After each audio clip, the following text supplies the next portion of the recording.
Welcome everyone to yet another edition of the ERG Movement Podcast. And today we have a very special guest. This is actually our first guest on the ERG Movement Podcast. So props out, shout out to Tia. I'm going to let you introduce yourself to everyone and tell us a little bit about your connection with ERGs and who you are.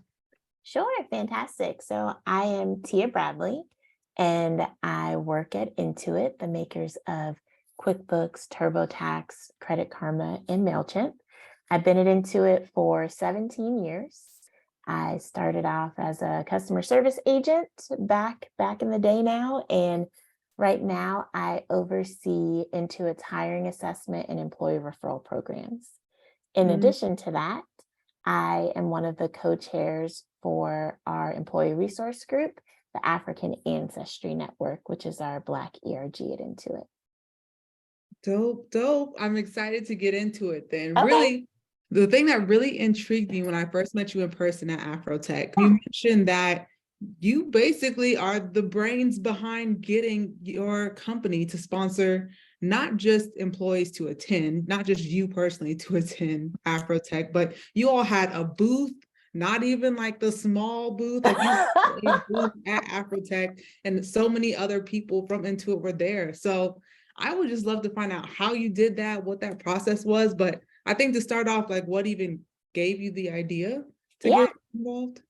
So, of course, I would say it takes a village. So I wish I could take credit for all of it, but it was started myself and my co-chair at the time when I was a site leader for Plano for the ERG. And we had stumbled across it when we were looking for like what conferences should we be involved in.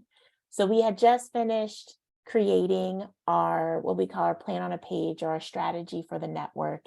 And we really wanted to tie our goals to the company's goals.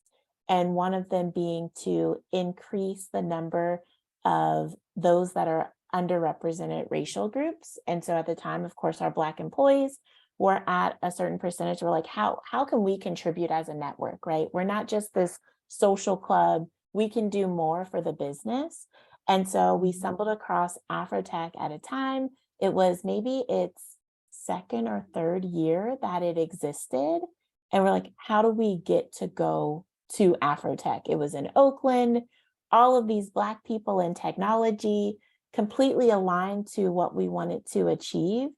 And we were pretty much starting from scratch because there was no playbook for how to do this. The other ERGs at the time, I don't think they were doing anything at this level. So we needed to figure out, okay, how do we get involved? How do we get connected?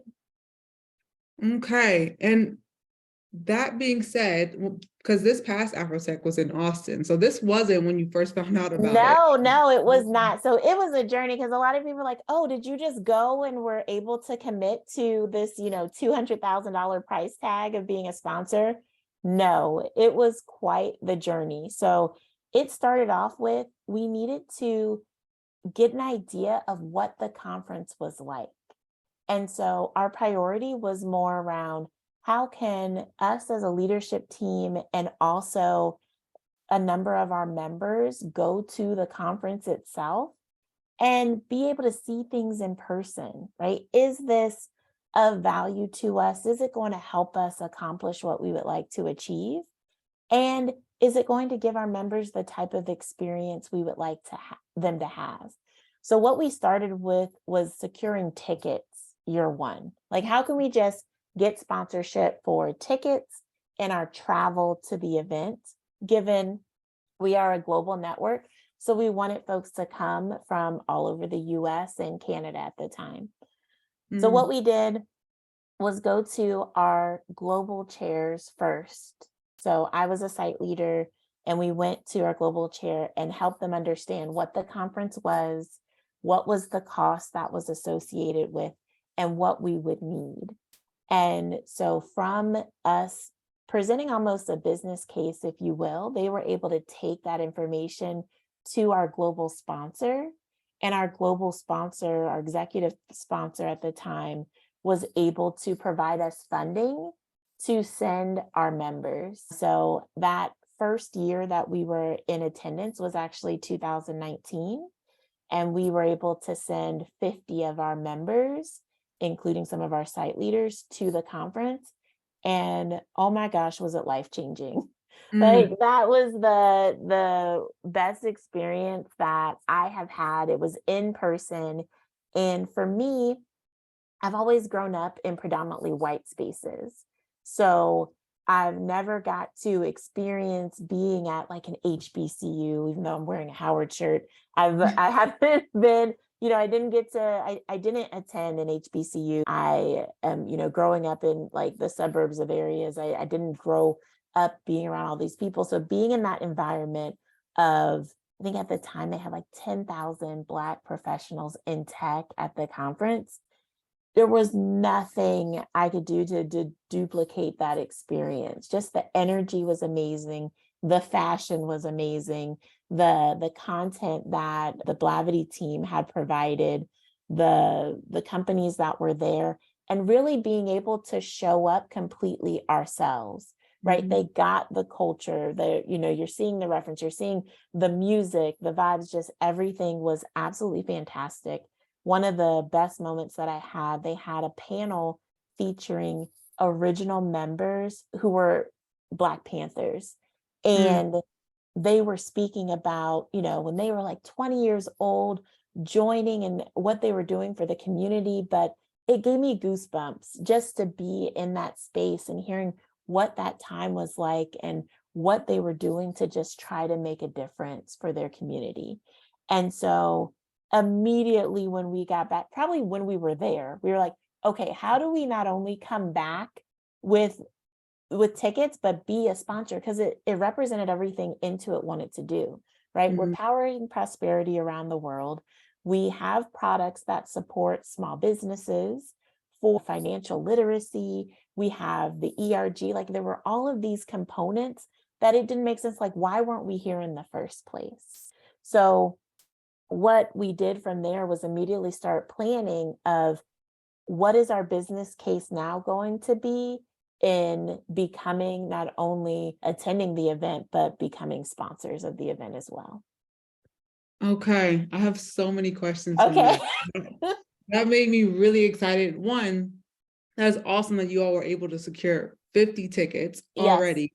I'm sure that had to be a really great member experience in of itself. Yes. To that point, I think something that ERG leaders should take away from this, you weren't even the co-chair of the ERG at the time. Not globally, no. And even then, you prepared documentation to explain the value purpose to the chair. So the fact that you put that document together, and you said, what did that document entail when you were making that case for it? Yeah, so I used a lot of my skills of my core role.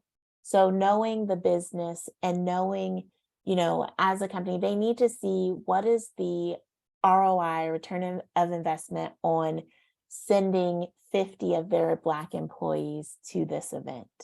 So we started to prepare things like, okay, who would we be sending to the event? It included the cost.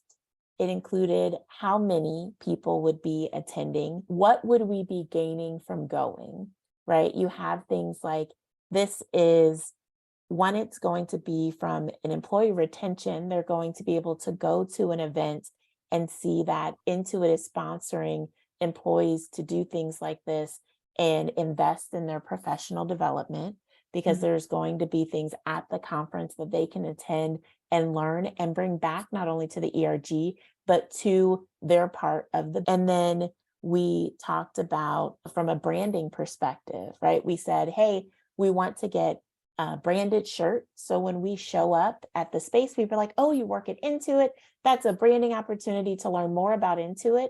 And then also it's going to help from a talent acquisition perspective, right? We'll encourage people to go to our career site, apply for jobs, and just get more visibility to Intuit as a whole. So it had all of those components just based on, what our strategy was as an ERG, but also taking those components of what is Intuit solving for, and how is this going to help them solve for that? So yeah, from there, we were able to take it to our global chairs, and then they can take that information to their global sponsor. And this was without a booth. You were saying this is without a booth.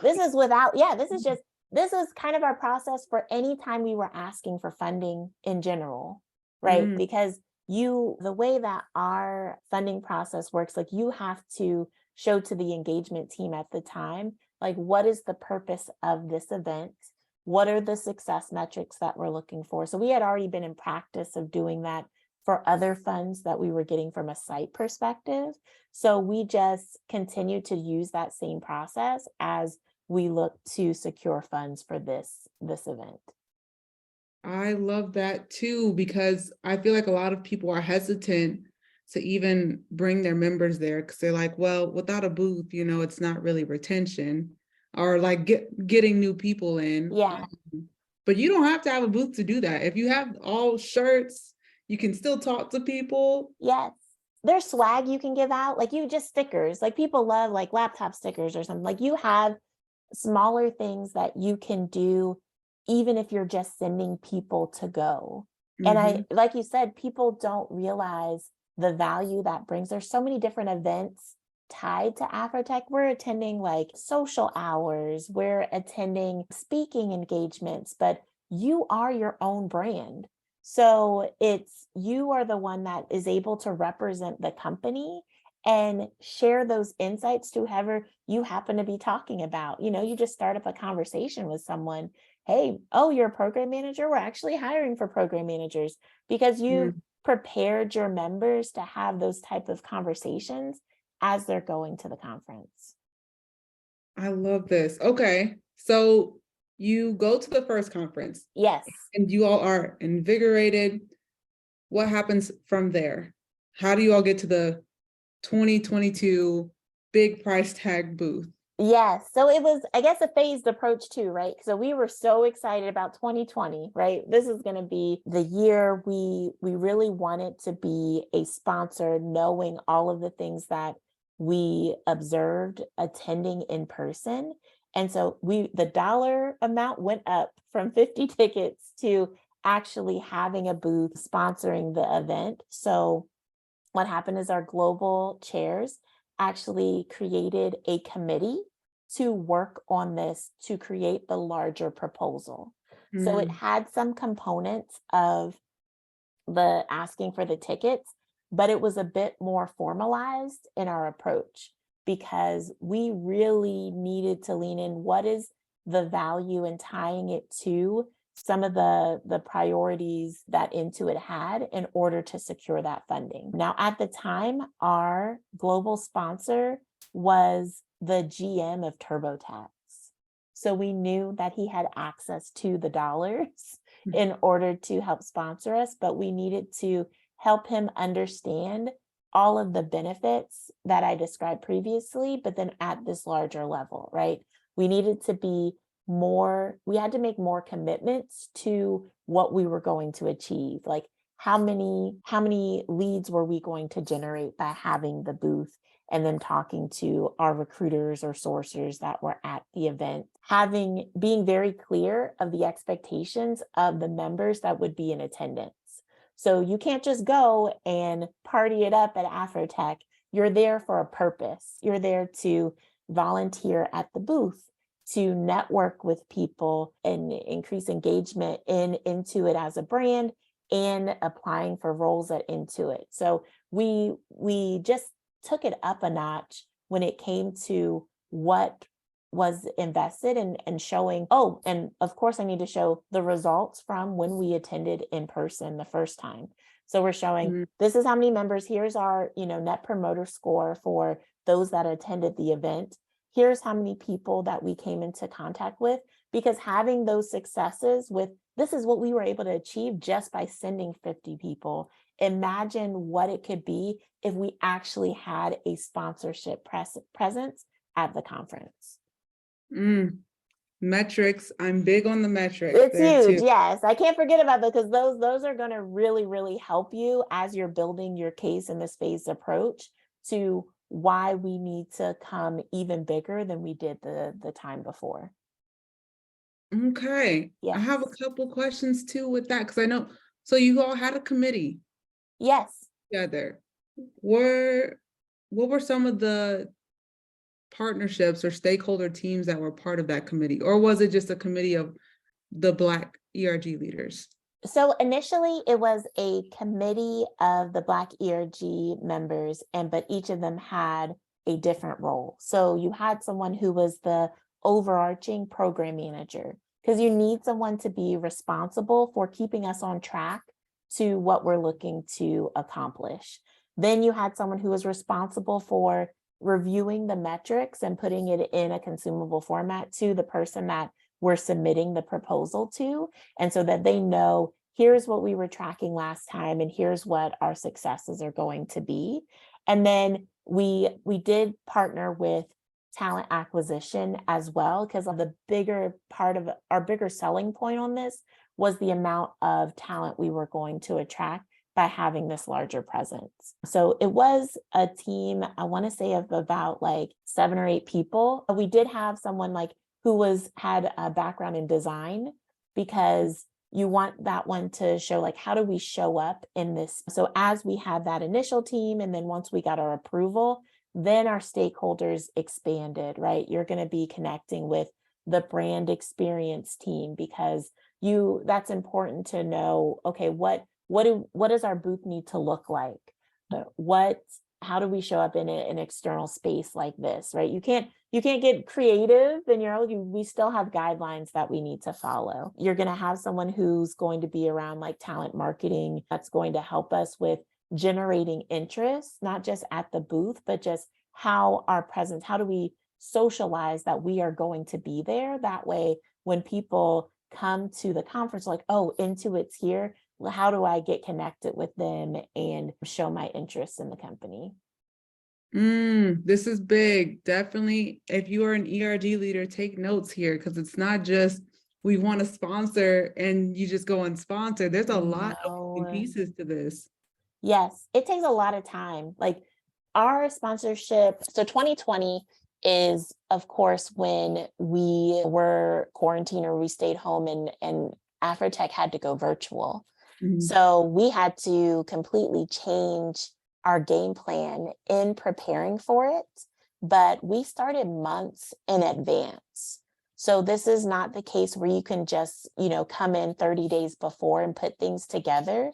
You have to have a true plan of, okay, sponsorships may include speaking opportunities. So you need to prepare, what is the topic going to be? It has to be reviewed by your corporate comms team. You have to, the content that is going to be included. People have to practice, right? And show up in that space. You have to make sure the content that you're preparing is relevant to the audience that is going to be there at the conference.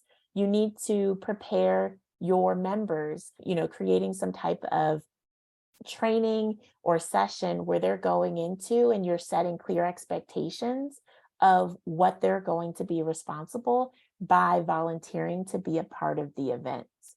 We also had a selection process, right? How do you identify who is going to be representing Intuit or representing your company at the event? And so we had to come up with all of these things in place prior to attending, and this takes time. It's definitely not an overnight process. You mentioned something interesting, even with this selection process of who gets to go and represent the company. So what were some of the factors in that piece?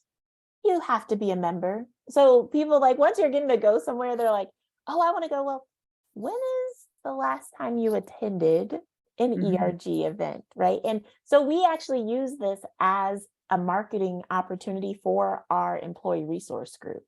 So that is definitely number one. And then we look at participation within the network.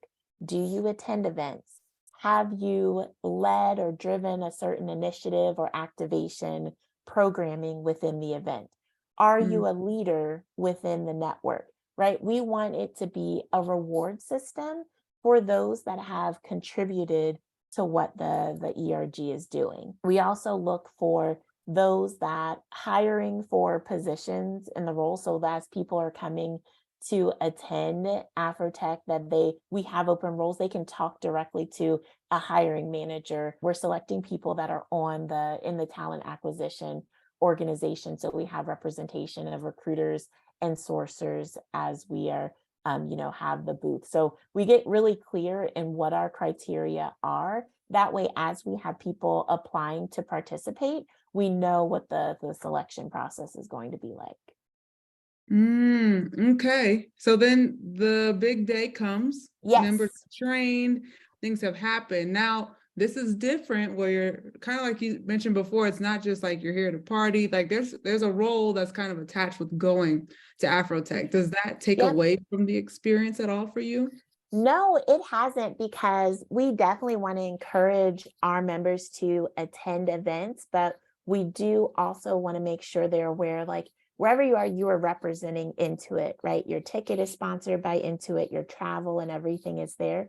So you are representing the brand. So being very clear on whatever policies that you have in place. This comes to like P card policies, right? Any type of like reimbursements for meal or travel, making sure your members are aware of what they should or should not be doing while they're in attendance.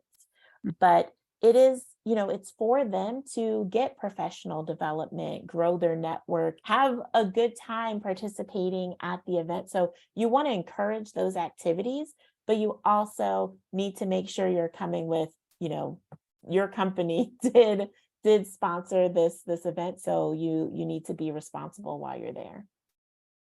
And all in all, how did it go once you got there? So the virtual one was the one we did first, right? So that one went really well, and it was a different experience. We had, avatars and all that fun stuff. I went to town with my avatar. I think she had like gray hair and like amazing fashion sense. I absolutely loved it. So we did that for 2 years in a row, the virtual experience. And let me tell you, planning for virtual is completely different for in person. And Easier? We knew that it is harder.